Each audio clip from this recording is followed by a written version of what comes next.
आपण पाहताय महाराष्ट्र खबर न्यूज। या बातमीचे प्रायोजक आहेत Shri Ganesh jewellers and Saraf products Pune. मुख्यमंत्री माझी लाडकी बहीण योजनेचा हप्ता कधी मिळणार याकडे राज्यातील महिलांचं लक्ष लागलेलं असताना हिवाळी अधिवेशनात मुख्यमंत्री देवेंद्र फडणवीस यांनी लाडक्या बहीण योजनेची रक्कम बहिणींच्या खात्यात वर्ग केली जाईल असं म्हटलं होतं। त्यानुसार याच वर्षी लाडक्या बहिणींना डिसेंबर महिन्याचा हप्ता मिळणार आहे। हा हप्ता देण्याची प्रक्रिया आजपासून सुरू झाली असून विधानसभा निवडणुकांच्या आदर्श आचारसंहितेमुळे थांबलेली प्रक्रिया आजपासून पुन्हा सुरू झाल्याची माहिती महिला आणि बालकल्याण मंत्री आदिती तटकरे यांनी दिली।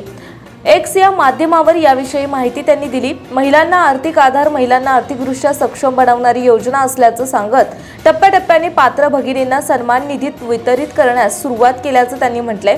महिला सशक्तीकरणाच्या दिशेने आणखी एक महत्त्वाचं पाऊल टाकत आज मुख्यमंत्री श्री देवेंद्रजी फडणवीस, उपमुख्यमंत्री श्री एकनाथजी शिंदे आणि उपमुख्यमंत्री श्री अजितदादा पवार यांच्या नेतृत्वाखाली मुख्यमंत्री माझी लाडकी बहीण योजना यशस्वीपणे चालू आहे। विधानसभा निवडणुकीच्या आदर्श आचारसंहितेमुळे थांबलेली प्रक्रिया आज पुन्हा सुरू करून टप्प्याटप्प्याने पात्र भगिनींना सन्मान निधी वितरित करण्यास सुरुवात झाली। ही योजना का विशेष आहे?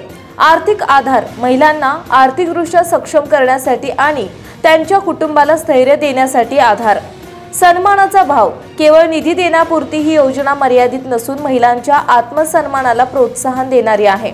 सशक्तीकरण महिलांना स्वावलंबी बनवण्याचा प्रामाणिक प्रयत्न जो त्यांच्या जीवनाचा स्तर उंचावण्यास मदत करतो।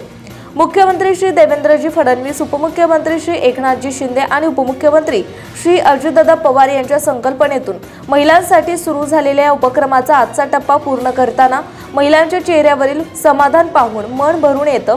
हा निधी त्यांच्या आयुष्यात सकारात्मक बदल घडवेल अशी आशा आहे असं आदिती तटकरे यांनी म्हटलंय। आपण पाहताय महाराष्ट्र खबर न्यूज। या बातमीचे प्रायोजक आहेत Shri Ganesh jewellers and Saraf products Pune.